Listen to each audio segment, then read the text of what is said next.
So the next award is the Ethics in Business Individual Achievement Award. And to present this award, let me introduce last year's award recipient in the individual category, Miss Patty Smith. Patty, please join me at the lectern.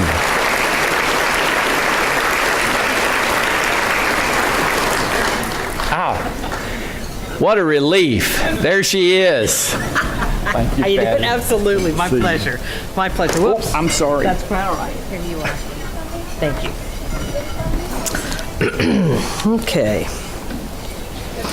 So I will say it's just an honor to be here and to recognize the individuals that have even been nominated today and the businesses that have been nominated. What an incredible organization Recognize Good is. And again, it's just an honor for me to be here and to help honor all of you all. So here's my thoughts. No matter how large, every organization is made of individuals. One individual can make all the difference in an organization, and I believe truly can. And today it's our pleasure to learn about 3 Central Texas leaders doing just that, making a difference. This year's finalists in the individual category include a business attorney and startup consultant with a fondness for socially conscious companies, a former marketer who now encourages innovative student research by organizing one of the state's largest regional science fairs, and a successful CEO who helps the youth of Central Texas realize their full potential as productive, responsible, and caring members of the community. Let's find out a little bit more about each one.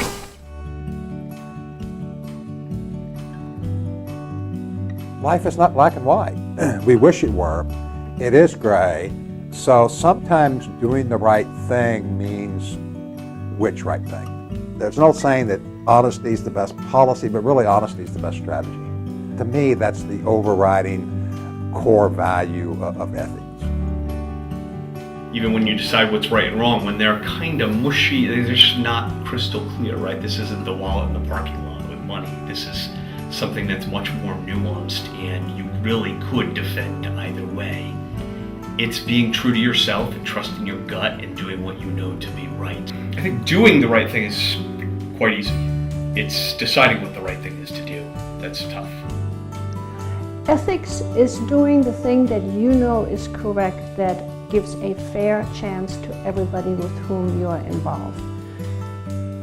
I don't think you can ever draw a black and white line. This is ethical, this is not ethical. One of my measurements is if the circumstances of being unethical make your life easier, then you probably just made up those circumstances.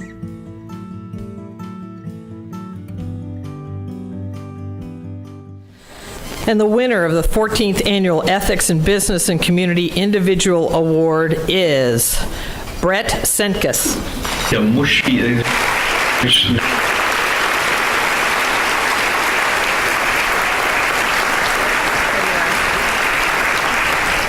Decide what's right and wrong, when they're kind of mushy, they're just not crystal clear, right? This isn't the wallet in the parking lot with money. This is something that's much more nuanced, and you really could defend either way.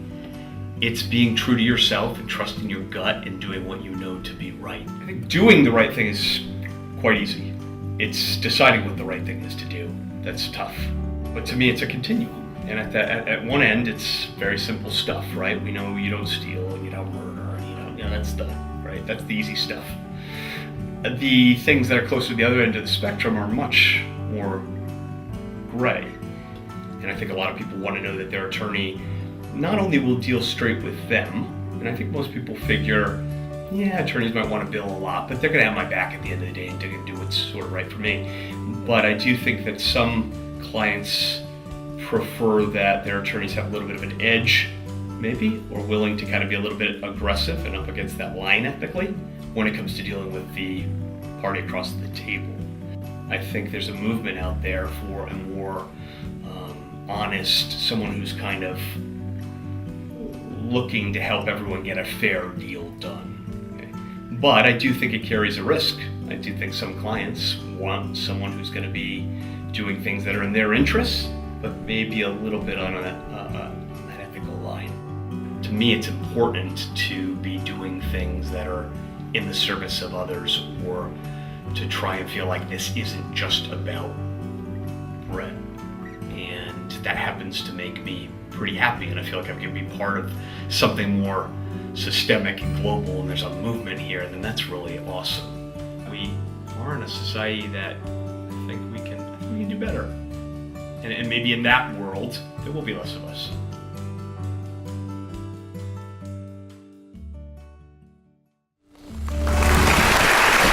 Congratulations, Brett. Thank you. Absolutely. Thank you. I'll keep this for you, too. Okay. Would you like me to hold that, or do you want to? So I think I'll still agree with that old saying that a job well done is its own reward, although this feels pretty good right now. Consistently modeling ethical behavior can be challenging, and the older I get, it seems to get more, not less challenging. And I think that's because, as my fellow finalists all said, the world is not black and white. Certainly not as simple as I would have liked it to have been, say, 20 years ago, or what I thought. So find that it's much more complex and nuanced, which makes at times discerning the right course a little more challenging. But that's okay. We all have two things to guide us. One is the internal compass, and the other is feedback and validation from trusted sources. So standing up here now accepting this award feels like a little piece of validation from one of those trusted sources. So thank you to Recognize Good for coordinating and championing such an important program, and to the students at Concordia University who put so many hours into the program. All that time is noticed and appreciated. So thank you for making today a reality. Thank you to Rachel Mazakowski. Rachel was a prospective client of mine, and she cared enough about our interaction to take time out of her busy life to nominate me. So thank you, Rachel. I feel like I was just doing my job the way I've decided it needs to be done, but certainly you were outside the scope of yours. So thank you for noticing, and thank you for saying something. We all need to do that more often. And finally, and most importantly, not to take anything away from the other thank yous, but thank you to my beautiful wife, Catherine. We are celebrating our second wedding anniversary a week from today.